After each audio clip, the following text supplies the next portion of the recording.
Então, boa noite para todos novamente. E eu resolvi escolher esse tema, né, em função dessa celebração que nós estamos vivendo essa semana, da Semana Santa. Hoje seria o sábado de Aleluias, né? E amanhã o domingo de Páscoa. E aí, durante a semana toda, eu tenho escutado muitos oradores espíritas, né? Divaldo, Haroldo, Rossandro, o Severino Celestino, né, que está com um trabalho aí, toda terça está com uma live bem legal sobre as passagens da Bíblia. E aí eu falei, não, eu quero falar sobre a Páscoa, mas na visão espírita. E aí, para isso, eu fui dar uma estudadinha em alguns temas relacionados aos simbolismos que a Páscoa tem. E como isso, para nós, tem um significado diferente, mais profundo, que respeitamos as religiões, o espírita ele é cristão também. A Páscoa ela já existia no cristianismo primitivo, e a gente não pode falar de cristianismo sem entrar também na seara judaica. Então, não podemos esquecer que Jesus, ele não era cristão. O cristianismo veio justamente com ele, os seus seguidores, que deram origem, né? Diz que foi Lucas, parece que sugeriu o nome, né? Então, quem seguia o Cristo era cristão.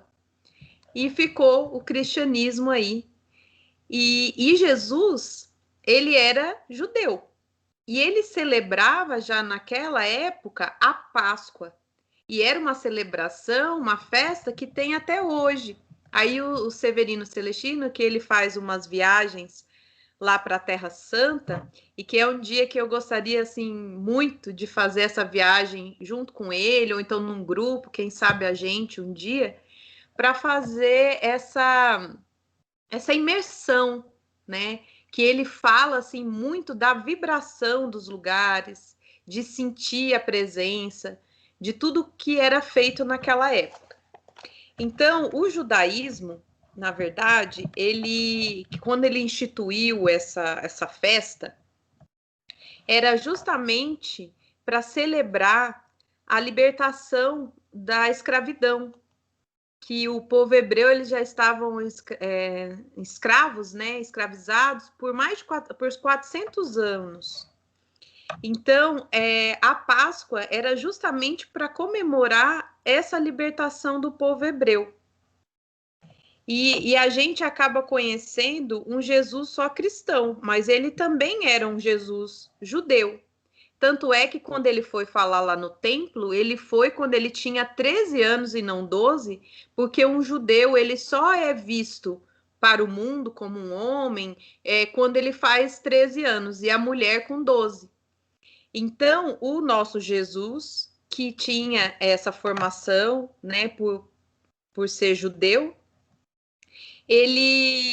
a Páscoa que eles celebravam lá era num período diferente dessa Páscoa nossa hoje, porque lá era justamente na época da primavera, né? E aqui para nós já não é.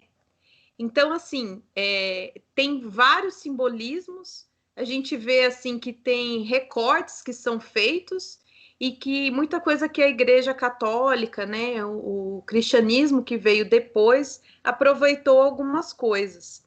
Então, uma das coisas que eu achei assim interessante que as festas judaicas, né, quando Jesus no domingo de Ramos, que para nós seria o domingo passado, né, o domingo anterior ao domingo de Páscoa, daria uma diferença de 7 dias quando Jesus entrou, né, entrada montado no burrinho, e aí era o domingo de Ramos. Só que aí, estudando aqui, e segundo o Celestino, né, ele fala que essa festa do domingo de Ramos, ela é uma festa que ocorreu 7 meses e não 7 dias antes da Páscoa. Então, isso chamou, assim, bastante atenção. E ele entrar no burrinho no dia, no caso, nessa festa, né, que a gente conhece como festa Domingo de Ramos, foi uma profecia de Zacarias que se concretizou. Então, está no capítulo 9, versículo 9 de Zacarias. E a igreja, ela acabou tirando, desnaturalizando Jesus de uma certa forma, né? Como se ele não fosse judeu. E colocou o verbo judiar como pejorativo. Então, assim, foi uma coisa ruim que acabaram fazendo com Jesus. Então, para a gente conhecer Jesus, para a gente conhecer toda a sua história, a gente precisa conhecer o judaísmo, para conhecer e entender o cristianismo. E nós, como espíritas cristãos. E o Kardec, a doutrina, nos trouxe uma fé raciocinada. E aí, o que acontece? Depois do século IV, eles começaram a adequar a vida de Jesus. E que não era bem daquele jeito.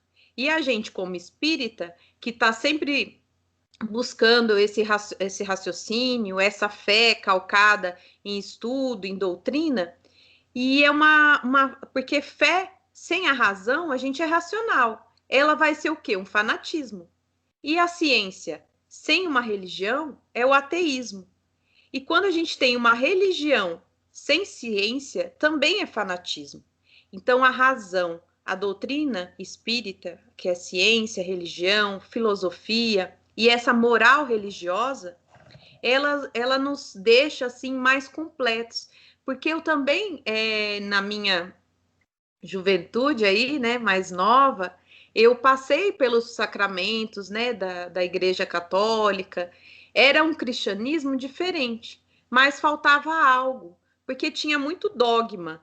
Tudo que para eles assim ficava meio que no limbo, uma lacuna assim, aí virava dogma. Então, esse Domingo de Ramos, na verdade, é uma festa que eles chamam de Festa dos Tabernáculos, e que Jesus entrou no burrinho. Só que isso aconteceu lá para o fim de outubro, setembro, começo de outubro. E 7 meses depois é que foi a crucificação. E não 7 dias, igual eles adequaram. Então fica até assim, mais fácil você entender, porque 7 dias você pensa assim, nossa, mas que povo volúvel, né? Não que nós não sejamos assim. Mas não, 7 meses decorreram. E Jesus entrar daquele jeito, montado no burro, e todo mundo clamando Hosana, eles estavam pedindo, na verdade, a libertação do jugo dos romanos. Então, Jesus, ali naquele momento, ele colocou a cabeça a prêmio para Roma. Porque aí Roma não queria que ele fosse o rei dos judeus e que libertasse todo mundo da opressão de Roma. Então, ele até Severino fala que tem 3 festas muito importantes dentro do judaísmo, né? Que é a festa das caminhadas, que é caminhar para Jerusalém, que começa com a Páscoa, porque são dias essa festa lá. Até eles comentam assim que, por exemplo, nessa festa, até quem vai para Jerusalém na época, assim, nos hotéis, só servem aquelas coisas mesmo da época. Não pode beber leite fervido, o pão é sem fermentação, que é aquele pão, acho que é ázimo, uma coisa assim que chama. Aí tem o vinho, tem o pão, tem o ovo, que para eles significam vida, mas não tem nada a ver com os ovinhos de Páscoa que virou misturar coelho com ovo e fez essa salada mista, né, na cabeça da gente. E ele fala do Pentecostes também, né, que é uma festa das semanas, e que ela vai acontecer no 50º dia depois que eles saíram do Egito, e a festa dos tabernáculos, né, que seria essa. E na época, por exemplo, que eu estava falando, né, que os dogmas da igreja, então, por exemplo, nem o Papa, ele pode mudar um dogma, que é uma coisa assim tão incrustada, assim, é como se tivesse aquela lacuna, aquele buraco, aí o dogma vai lá, coloca uma pedra e ninguém mais pode falar naquilo, né? Então, assim, se fosse ver a quantidade de freiras médiums, né, e que tem muitas aparições, Santa Teresa d'Ávila, muita questão de mediunidade, mas que eles não podem tocar nisso, porque senão vai por terra todos os dogmas da igreja. Então, a Páscoa judaica, ela não é em março, abril, como é aqui nós. Mesmo porque, uma coisa que eu achei interessante, o nosso calendário, o gregoriano, ele é um calendário solar. A gente se pauta no sol. E o judaico é na lua, porque o deserto tinha temperaturas tão grandes que eles faziam tudo à noite. Então, eles se baseavam na lua. Então, por isso que um ano judaico ele vai depender das luas, né? Então, se contam por luas e pode ser maior do que realmente os 12 meses.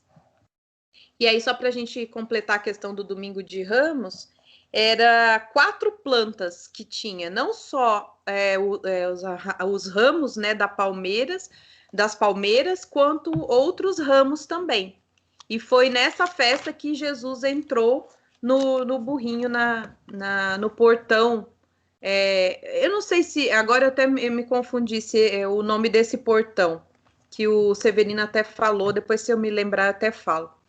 Então, essa festa da Páscoa, a Páscoa judaica, ela vai se originar com as pragas do Egito.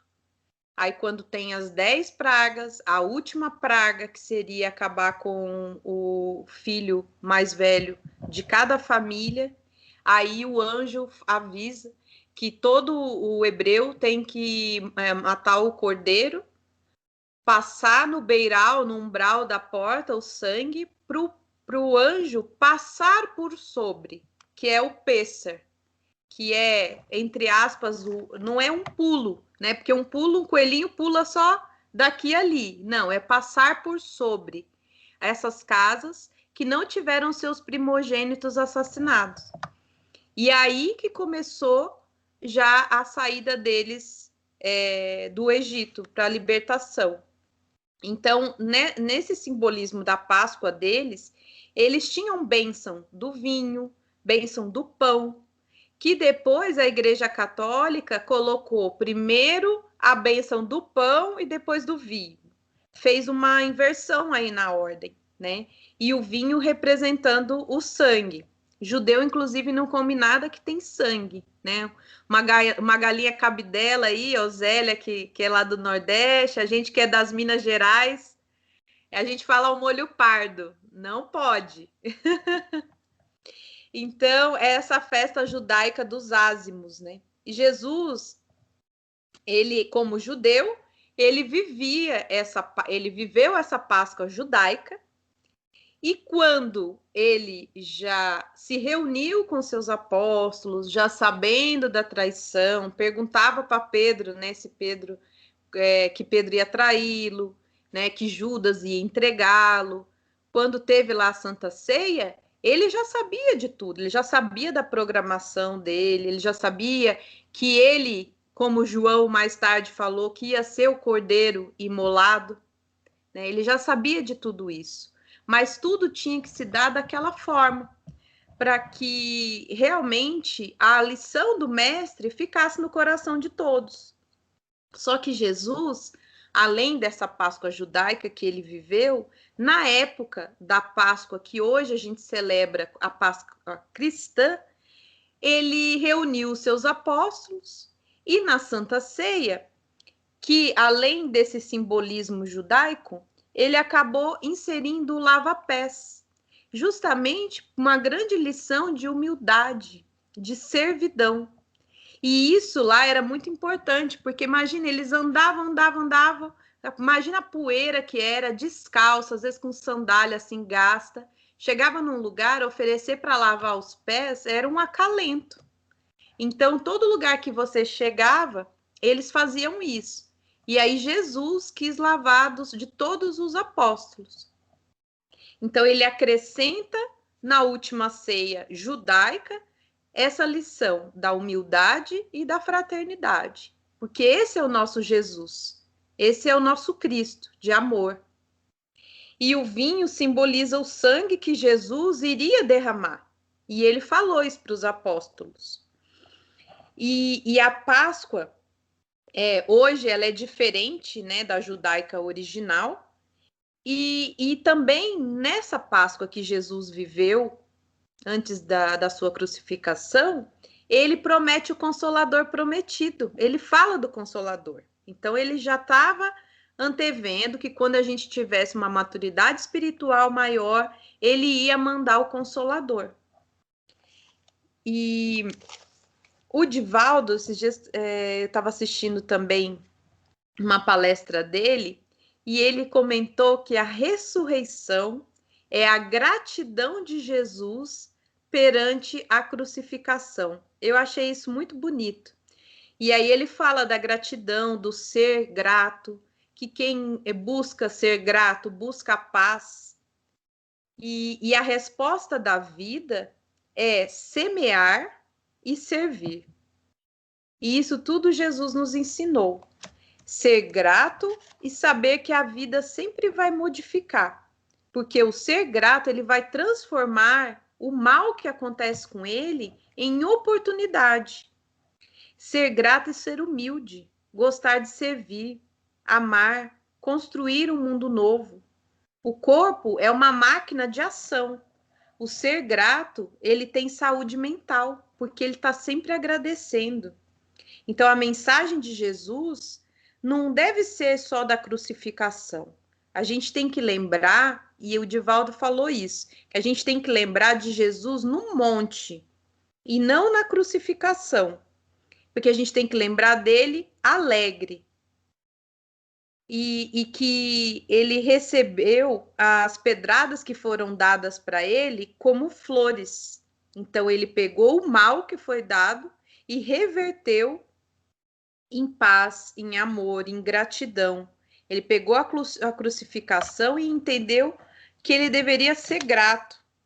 E ele devolveu a crucificação com a lição da imortalidade. E isso, para nós espíritas, isso sim tem a conotação espírita para nós, é essa mensagem maior que ele deixa com a crucificação, que é a ressurreição. É a lição da imortalidade da alma, que é um dos princípios básicos do espiritismo. E aqui, a ressurreição que se deu, ao contrário dos outros cristãos, né? A ressurreição aqui, a gente sabe que foi do perispírito. Foi o perispírito de Jesus que apareceu. E não é ressurreição do corpo físico, porque senão nós estaríamos em consonância com as outras doutrinas cristãs. Então, o Espiritismo, embora cristão, ele não coloca a ressurreição como física, e sim que o Jesus tinha esse corpo fluídico, o corpo perispiritual que a gente conhece. Por isso que quando Maria de Magdala foi encostar no Cristo, ele não deixou. Porque imagina o susto dela, ela não ia pegar, né, na carne, assim, ela não ia sentir. E mesmo porque Jesus ainda não tinha tido com o pai, e ele tinha ido às regiões inferiores para resgatar Judas. Então ele também não deixou tocar por todos esses motivos.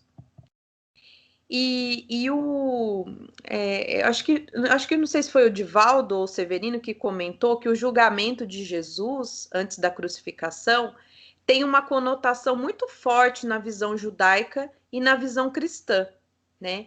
E acaba que tem assim muita incoerência, cada um fala uma coisa, porque na época foi escrito tudo que foi escrito, Roma ainda monopolizava tudo. Você imagina hoje, não parece aqueles telefones sem fio? Quem conta um conto, aumenta um ponto, uma vírgula, um parágrafo. Agora imagina um povo subjugado que ainda estava sob o domínio de Roma e na hora de escrever alguma coisa. Então há muita incoerência, há muita inconsistência, muita coisa foi mudada para poder acertar a contabilidade ali espiritual. Então, muita coisa se perdeu. Judeu não aceita a ressurreição. O cristão, ele aceita só a física, mas nós espíritas sabemos que não é ressurreição física, que a morte, ela existe, mas a gente sabe que os mortos não, porque o corpo, ele é transitório, é essa roupagem que a gente está usando hoje, mas que o espírito é imortal, e a gente tem isso como princípio basilar da nossa doutrina.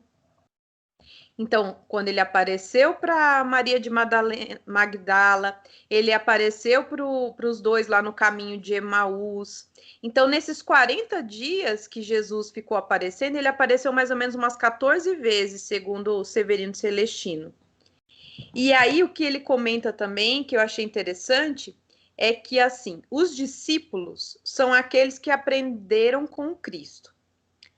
Aí, depois de Pentecostes, eles viraram apóstolos, porque o apostolado é ser enviado. Aí eles foram enviados para o Cristo. Então, depois de Pentecostes, eles viraram apóstolos, e porque Jesus os transformou assim.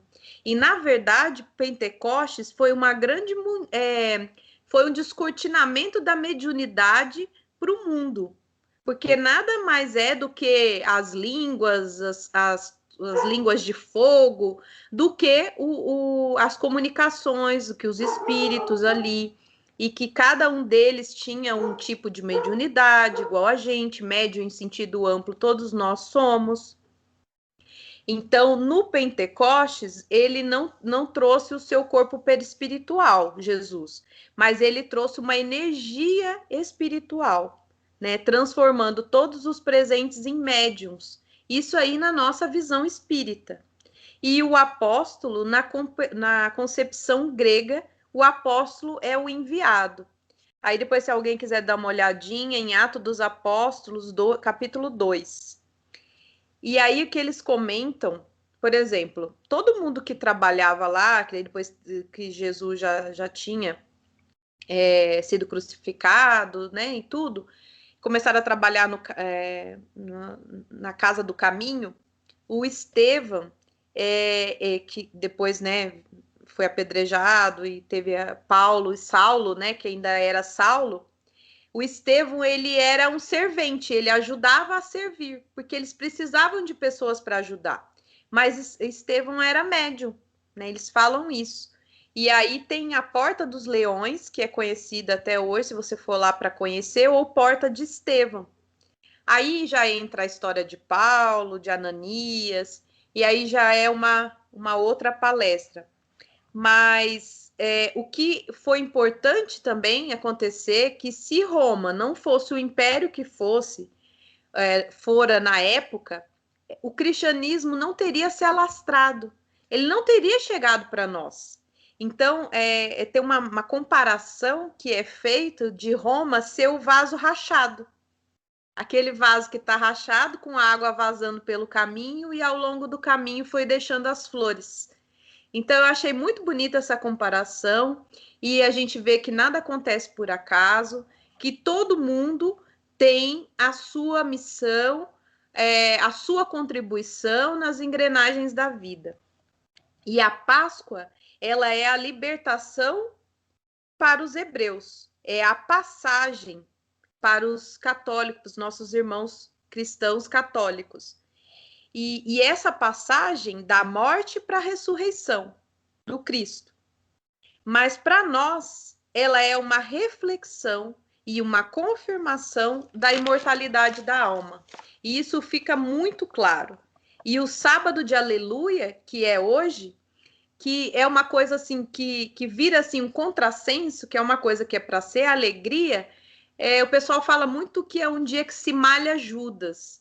Eu, graças a Deus, assim, não tive isso na minha infância, assim, de ficar com isso marcado, né? Dessa malhação de Judas. Mas olha o contrassenso. Se o pai é amor, ele perdoa, ele lá foi buscar o Judas lá no momento que Judas se deu conta de tudo que fez e se tirou a sua vida. E aí Jesus ainda lá na cruz, lá o Cristo fala, Pai, perdoa, eles não sabem o que fazem. Aí como que a gente vai trabalhar uma malhação de Judas? Quem somos nós que não passamos por nada disso, o Pai nos dando um exemplo de amor maior, porque o maior amor foi visto na cruz, porque a forma como ele nos amou, incondicional, até bate as mamães aí que tem o amor incondicional, né, que arromba as portas do céu, como diria nosso Chiquinho. E aí passar, depois de tudo isso, por cruzadas, inquisição, muitos movimentos contrários, depois da morte do Cristo, tudo que ele ensinou para a gente. O Cristo foi o primeiro a acolher Judas, e o povo malhando Judas, né? E foi resgatar no umbral, e incentivar, a gente não pode incentivar o erro. Quem que não errou? Que atire a primeira pedra. A gente não pode incentivar, mas a gente tem que ajudar quem errou a se reerguer. A todo momento a gente erra e precisa de Deus para reerguer. Então, essa celebração da Páscoa, que é genuinamente judaica, da libertação dos hebreus, ela ganhou essa roupagem hoje cristã dentro do que aconteceu com o nosso Cristo. E no caso, além da Páscoa refletir religiosidade e muita experiência, o Haroldo falou que ficaria muito difícil a matemática, a filosofia tentar explicar. Então, por isso que a mensagem da Páscoa, a linguagem é muito metafórica e até onírica, que ele nos coloca isso. Então, um povo escravo há mais de 400 anos e que eles precisavam se libertar. E esse cordeiro que acabou sendo sacrificado foi o nosso Cristo. E não aquele cordeiro lá atrás que foi para passar nos umbrais das portas. E a libertação é uma libertação espiritual. E a experiência da perda do nosso cordeiro de Deus, o nosso Jesus, o nosso modelo e guia, que conviveu com os discípulos, que criaram uma conexão espiritual e que teria uma experiência de muita solidão e de ascensão espiritual nas suas vidas. Porque Pedro, por exemplo, que tinha, né, todos os apóstolos tinham as suas características, tinham os seus vícios, virtudes, né?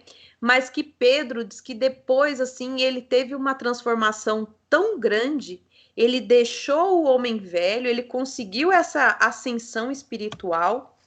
E a crise da morte, a gente tem que ver que é só um portal para a imortalidade.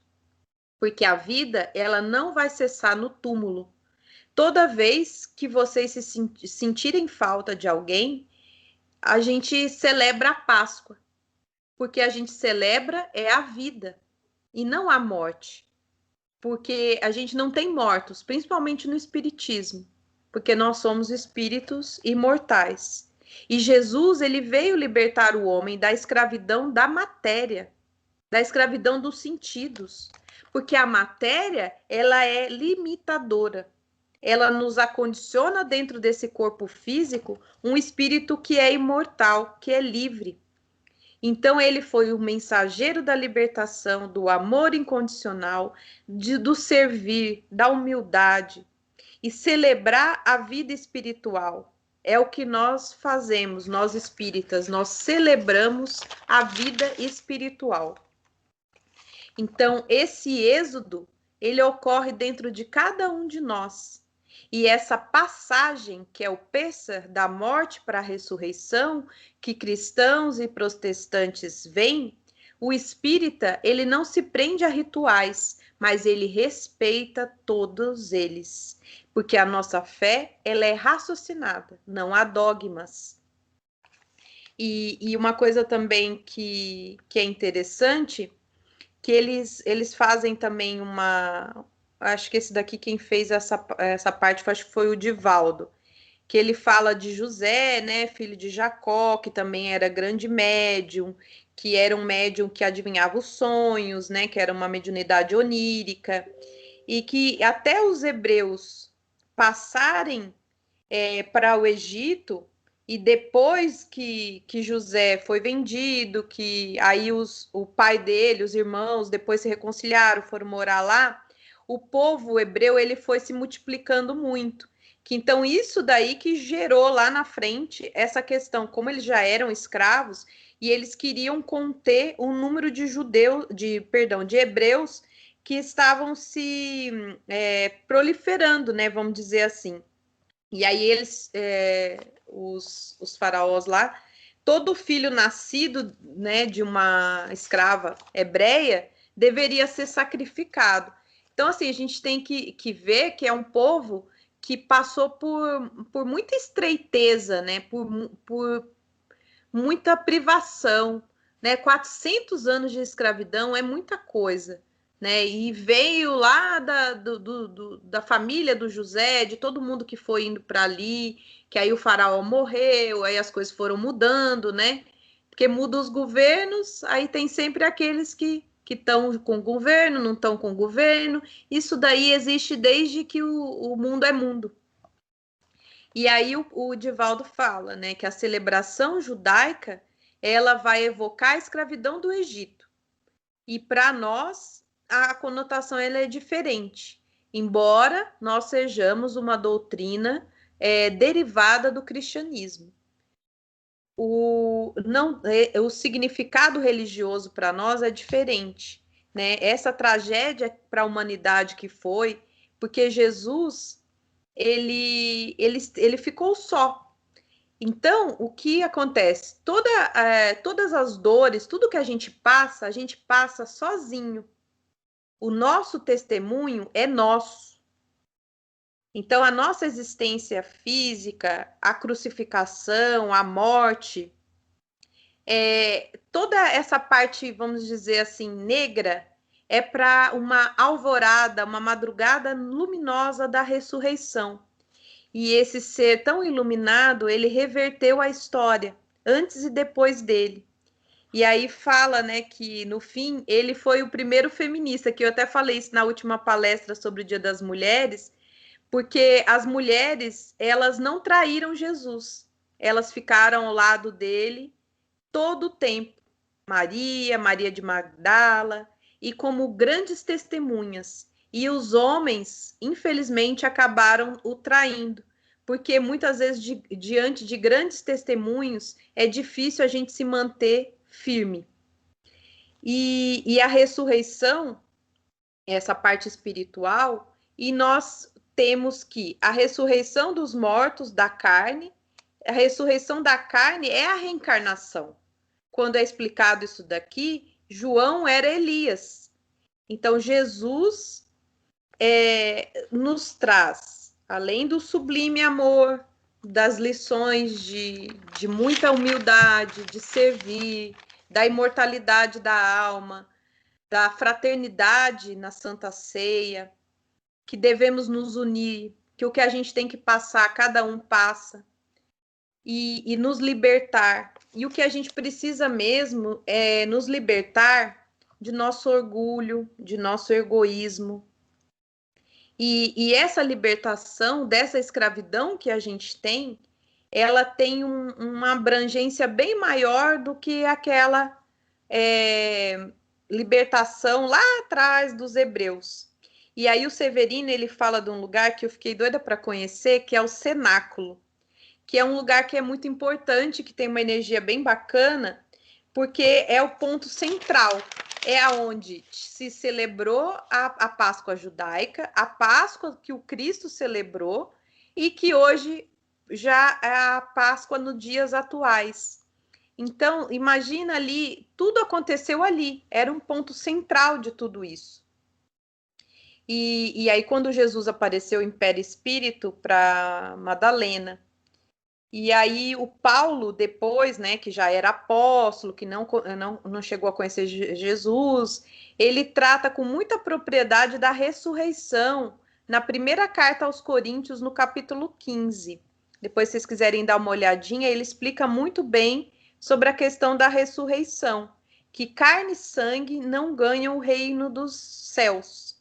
E aí Kardec, já na codificação, até para dar uma assinatura embaixo do que o Paulo falou e também para colocar por terra outras teorias, Kardec diz que se o Cristo teve um corpo fluídico, foi na ressurreição.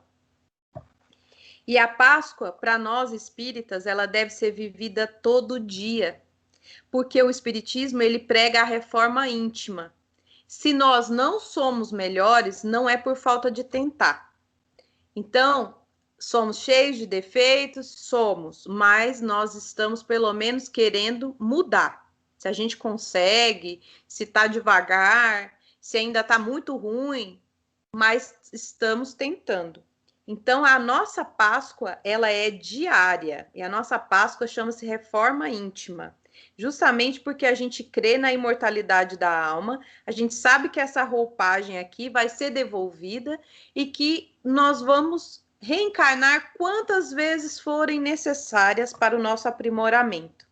E a gente vai gastar esse corpo físico aqui, malhar esse corpo físico, e não o de Judas, malhar o nosso aqui, não o Judas da vida, e nem ficar gritando para Barrabás.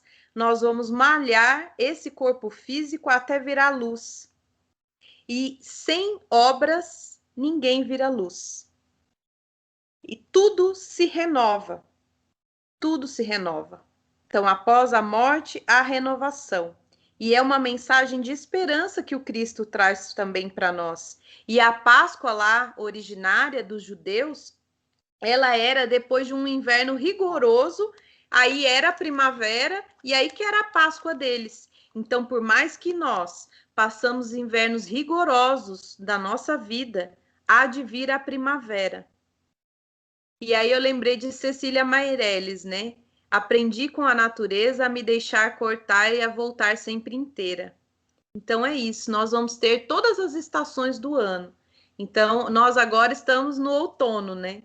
E agora muita coisa a gente vai deixando, às vezes, cair algumas folhas, e que a gente vai deixando cair as folhas que não estão boas, fazendo uma reforma íntima, para que essa Páscoa que a gente quer celebrar, que o espírita conhece, esse êxodo de nós mesmos, essa libertação das nossas escravidões, das nossas imperfeições morais. E o Cristo, ele inicia um novo êxodo, não para atravessar o Mar Vermelho, mas em direção da libertação espiritual. Ele quer libertar as nossas mazelas, as nossas escravidões. E o maior sacrifício que ele fez não foi na cruz. Não foi essa cruz aqui que foi o maior sacrifício. Não está nela. Porque como viver é uma vida inteira de sacrifício, de servidão. E isso ele mostrou no decorrer dos 33 anos que esteve encarnado. E a cruz foi só uma coroação disso, de uma vida de sacrifícios, deixando o orgulho, o egoísmo no altar dos nossos corações. Então a cruz, ela não é o marco final, e sim a ressurreição, e que nós sabemos que é a imortalidade da alma. Então, após a cruz, com a ressurreição, nós temos uma mensagem de esperança. E a gente precisa abraçar as nossas cruzes com lutas libertadoras que nos vão levar a Deus. E o sacrifício, que é uma palavra, acho que foi até o Arthur Valadares, também gosto muito dele, ele falou que o sacrifício é uma palavra que foi um pouco deturpada. E o que é o sacrifício? O significado etimológico dela é tornar sagrado. Então, nos tornarmos sagrados, nos sacrificarmos, termos uma vida de sacrifício, essa é a coroação da cruz. E Cristo, ele não está nessa cruz, ele vive em nós. E porque ele vive, solta o som aí, criança. Não sei qual que é meu DJ espiritual aí, mas é isso que eu queria trazer para vocês. A gente vai escutar uma música. Quando a Osélia colocou a mensagem no grupo, eu me lembrei da música e aí pensei nisso, que Cristo ele vive em nós. E isso que é a Páscoa.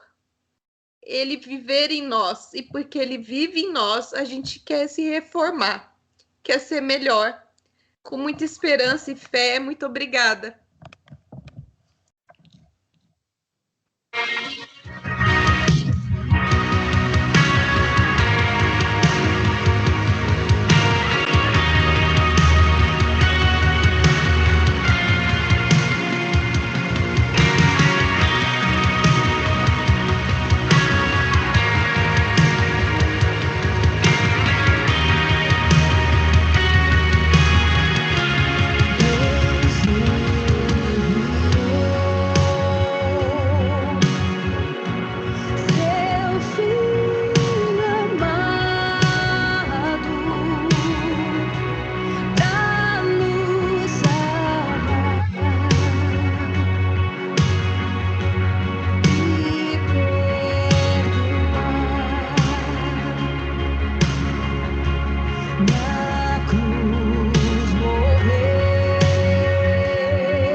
Obrigada.